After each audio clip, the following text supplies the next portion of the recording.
నిలబడదాం అనుకుంటాం, ఆ చెట్లు ఎట్లుంటో మనకు తెలీదు. మధ్యలో పైన చెట్టు త్వరపడి ఉంటుంది, అర్థమైందా? అది విరిగి కింద పడిపోతుంది. అట్లా చనిపోయిన వాళ్ళు చాలామంది ఉన్నారు వర్షానికి. అలాంటి ఇట్లా స్తంభాలకు తగిలించుకొని చనిపోయిన వాళ్ళు చాలామంది ఉన్నారు. అది పోతే చిన్నపిల్లలు చదివించండి. ఇప్పుడు వర్షాకాలం కాబట్టి మీ ఊరు పక్కన నుంచి అది ఏరిపోతుంది. పిల్లలు అందులో దిగుతారు, మీకు తెలియకుండా సరదా కోసం పోతారు పిల్లలు. సరదా కోసం పిల్లలు పోయినప్పుడు మునిగిపోయి చనిపోయే అవకాశాలు ఎక్కువ ఉన్నాయి. కాబట్టి వర్షాకాలం పిల్లల్ని జాగ్రత్త పెట్టుకోండి, ఎక్కడికి పంపించొద్దాం. పిల్లలు మేము ఈదులు ఆడతామని ఈతకని పోతారు, అటువంటి చోట కూడా పిల్లల్ని పొరపాటు కూడా పంపించొద్దాం. ఓకేనా? ఇంకా ఊర్లో ఏదైనా సమస్య ఉంటే అనవసరంగా గొడవలు చేసుకోవద్దండి. ఈ మందు అమ్మేవాళ్ళు, లిక్కర్లు అమ్మేవాళ్ళు ఎవరైనా ఉంటే నాకు సీక్రెట్గా ఫోన్ చేయండి.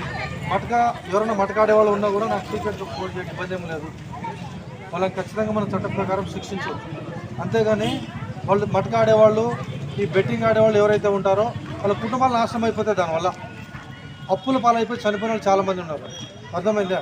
చాలామంది రైతులు కూడా ఏం చేస్తారంటే పంటలు పండగ కొంతమంది మందాకి చచ్చిపోవడం, కొంతమంది ఊరేసుకొని చనిపోతున్నారు. అదే పరిష్కారం కాదు. పరిష్కారం అదొక్కటే కాదు. రైతులు మందు తాగి చచ్చిపోవడము, ఊరేసుకొని చచ్చిపోవడము, అదే పరిష్కారం కాదు. ఈ సంవత్సరం కాకపోతే మరల సంవత్సరం పండుతుంది, అటు కాకపోతే ఆ తర్వాత సంవత్సరం పడుతుంది. ఏదో ఒక సంవత్సరం పంటలు పండుతాయి, అప్పులు తీర్చుకుంటారు. అంతే తప్ప ఆ రైతు చనిపోవడం వల్ల ఇంట్లో వాళ్ళ కుటుంబం రోడ్డు పడిపోతుంది, వీధిన పడిపోతుంది. అటువంటి పనులు పొరపాట్లు కూడా చేయొద్దు దయచేసి. అటువంటి వాళ్ళకి ఏదైనా సమస్య ఉంది, అప్పుల బాధలు ఉన్నాయి, అప్పుల వాళ్ళు అడుగుతున్నారంటే రండి, ఏదైనా లీగల్గా మాట్లాడి చేయొచ్చు. అంతే తప్ప సావే పరిష్కారం కాదు.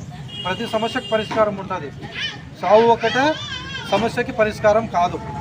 అర్థమైందా?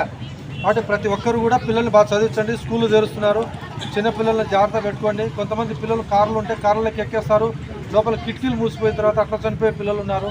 ఇప్పుడు అన్నీ బండ్లు పోతున్నాయి, రోడ్ల మీద బండ్లు ఎక్కకపోతుంటాయి పిల్లలు. రోడ్డు యాక్సిడెంట్లో కాలు చేతులు ఇరిగిపోతాయి. కాబట్టి జాగ్రత్తగా పిల్లల్ని బయటికి రానివ్వద్దండి. లైసెన్స్లు చేయించుకోండి, లేని వాళ్ళు హెల్మెట్లు వేసుకొని బండి డ్రైవింగ్ చేయండి. మందు తాగి డ్రైవింగ్ చేయొద్దు. ఇన్సూరెన్స్లు చేయించుకోండి.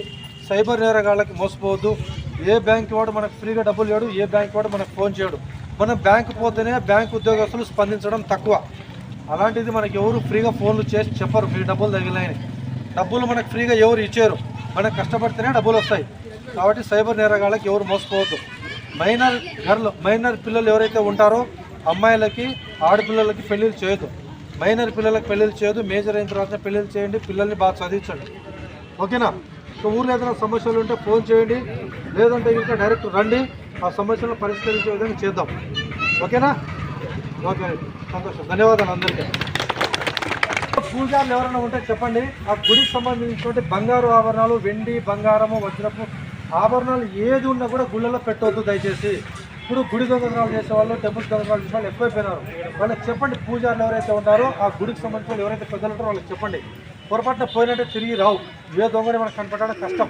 కనిపెట్టవచ్చు, మన దగ్గర టెక్నాలజీ ఉంటే టెక్నాలజీ ప్రకారం ఆ టెక్నాలజీ కూడా వాళ్ళు వాడుతున్నారు. అటువంటిప్పుడు మనం దొరకకపోతే ఇబ్బంది అవుతుంది. కాబట్టి దయచేసి ఎవరు కూడా బంగారు, వెండి ఆభరణాలు ఎవరు పొరపాటున కూడా గుళ్ళలో పెట్టవద్దండి. అర్థమైందా? అది ఏదో ఉంటే బ్యాంకులో లాకర్లో పెట్టమని చెప్పండి. ఏదైనా మనకు దేవుడికి పూజలు పునస్కారాలు చేసేటప్పుడు కానీ, లేదంటే ఏదైనా కార్యక్రమాలు చేసేటప్పుడు తీసుకురావాల్సి వస్తే లాకర్కి వెళ్ళేసి లాకర్లో నుంచి తీసుకొని రావచ్చు, చేసుకోవచ్చు.